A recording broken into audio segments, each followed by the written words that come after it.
আসসালামু আলাইকুম ওয়া রাহমাতুল্লাহি ওয়া বারাকাতুহু। আউযু বিল্লাহি মিনাশ শাইতানির রাজীম।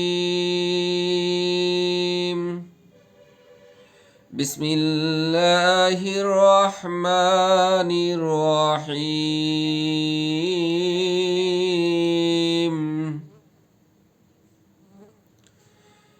من يشفع شفاعة حسنة يكن له نصيب منها ومن يشفع شفاعة سيئة يكن له كفل منها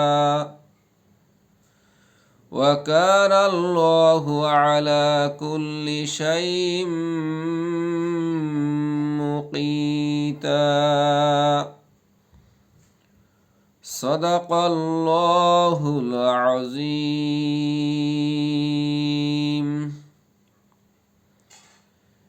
ইরশাদ হচ্ছে,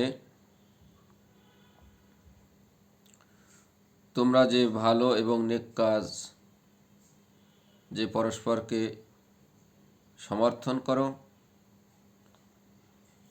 তা থেকে তোমরা অংশ পাবে, আর যে মন্দ এবং অকল্যাণকর কাজে সমর্থন করে সেও তা থেকে অংশ পাবে। আল্লাহ তাআলা সব কিছুর প্রতি নজর রাখেন।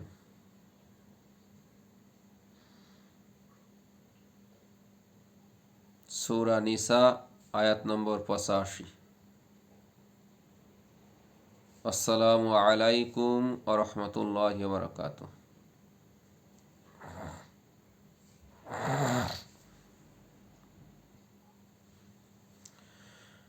সম্মানিত দর্শক শ্রোতা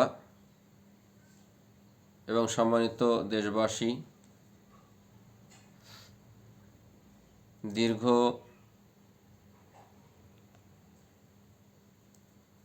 15 থেকে 17 বছর ফ্যাসিবাদী শাসনের অবসান ঘটিয়ে 2024-এর জুলাই আন্দোলনের মাধ্যমে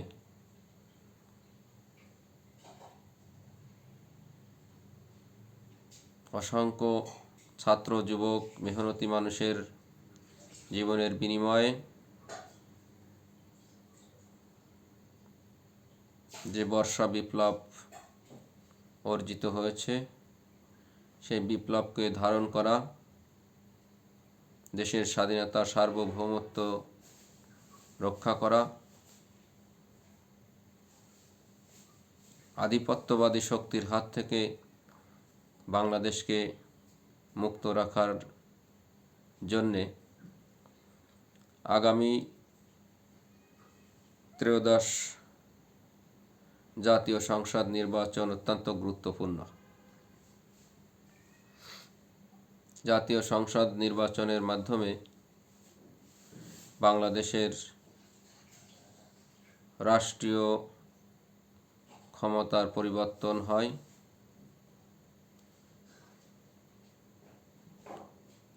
সেহেতু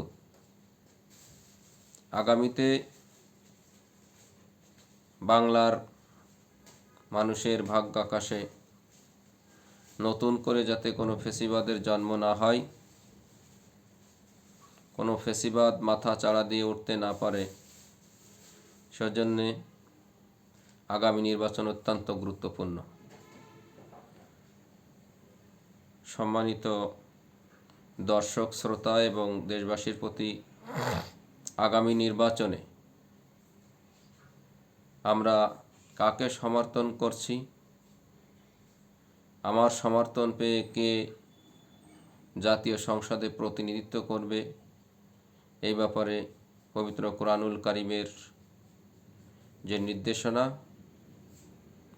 মহান রব্বুল আলামিনের মহিমান্বিত বাণী, সেই বাণীর আলোকে আমি দেশবাসীকে কিছু মেসেজ দিতে চাই।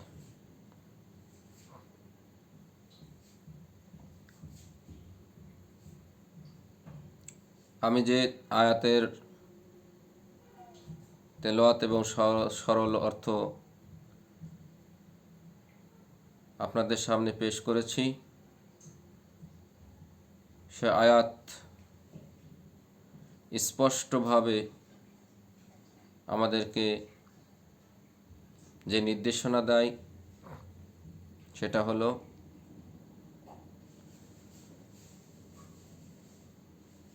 আমার শাফায়াত বা সুপারিশ বা সমর্থন এর মাধ্যমে যদি কোনো ভালো মানুষ, সৎ মানুষ, যোগ্য মানুষ, যিনি মানুষের কল্যাণে নিবেদিত, মানুষের কল্যাণে যিনি রাজনীতি করেন, এমন কোনো মানুষ জাতীয় সংসদে প্রতিনিধিত্ব করে, তাহলে তার দ্বারা যত কল্যাণমূলক কাজ হবে, তিনি যত সামাজিক কাজে অংশগ্রহণ করবেন, সমস্ত কাজের একটা অংশ আমি আপনি পেয়ে যাব ইনশাআল্লাহ।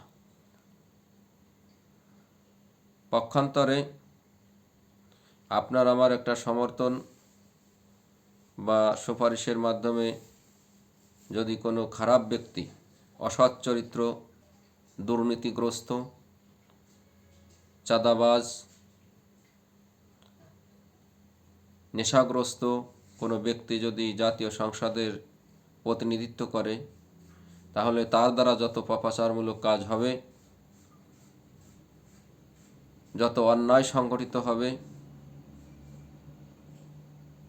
সমস্ত অন্যায়ের একটি অংশ আপনি আমি অনিচ্ছা সত্ত্বেও পেয়ে যাব। এই কথাটি মহান রব্বুল আলামিন তেলাওয়াতকৃত আয়াতে স্পষ্টভাবে বলে দিয়েছেন। মাই ইয়াশফা শাফাআতান হাসানাতান ইয়াকুল্লাহু নাসিবুম মিনহা। যে ব্যক্তি কোনো ভালো কাজে, কল্যাণমূলক কাজে কারোর সমর্থন করে, তার সেই ভালো কাজের একটি অংশ সে পেয়ে যাবে। ওমাই ইয়াশফা শাফাআতান সাইয়্যাতান ইয়াকুল্লাহু কিফলুম মিনহা। অনুরূপভাবে যে ব্যক্তি কোনো খারাপ কাজে, অকল্যাণমূলক কাজে কাউকে সমর্থন করে, নির্বাচিত করে, তাহলে তার দ্বারা যত অন্যায় কাজ হবে, পাপাচারমূলক কাজ সংগঠিত হবে, তারও একটি অংশ সে পেয়ে যাবে।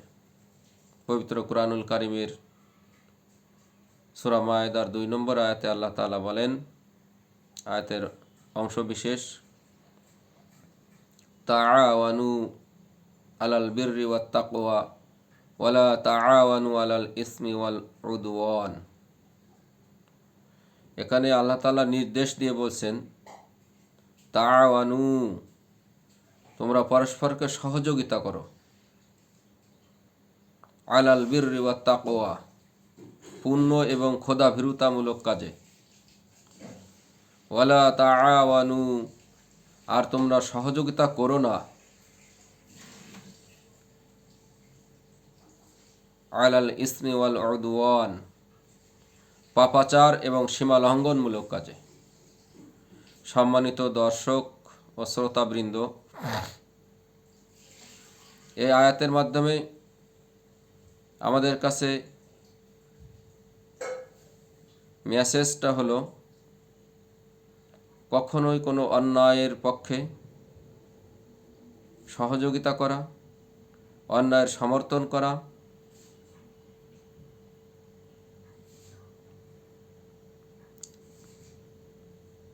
এবং আপনার আমার সমর্থন সহযোগিতায় যদি সেই অন্যায় কাজটি সংগঠিত হয়, তাহলে তার একটি অংশ, একটি পার্সেন্টেজ আপনার আমার আমলনামায় সংযুক্ত হবে। এজন্য আগামী জাতীয় সংসদ নির্বাচনে সৎ, দক্ষ, দেশপ্রেমিক, দেশের স্বাধীনতা, সার্বভৌমত্বের অতন্ত্র প্রহরী,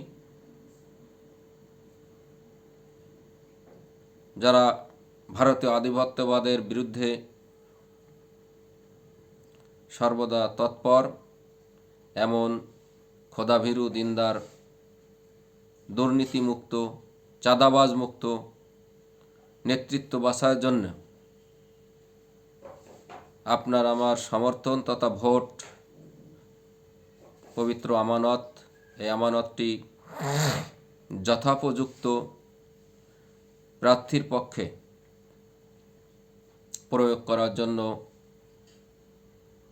বিনীতভাবে অনুরোধ করছি। আশা করি মহান রব্বুল আলামিনের নির্দেশনা অনুযায়ী বাংলার তৌহিদি জনতা সিদ্ধান্ত গ্রহণ করবেন এবং আগামীতে বাংলাদেশের জাতীয় সংসদে ইসলামপন্থী, ন্যায় এবং ইনসাফের পক্ষের লোক নির্বাচিত হয়ে সাম্য, ন্যায় বিচার এবং ইনসাফ কায়েমের জন্য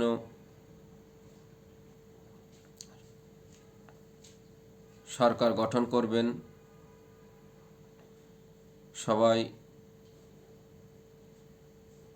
এই ব্যাপারে সর্বাত্মক সহযোগিতা করবেন এই আশাবাদ ব্যক্ত করে আমার সংক্ষিপ্ত কথা এখানে শেষ করছি। আসসালামু আলাইকুম ওয়া রাহমাতুল্লাহি ওয়া বারাকাতুহু।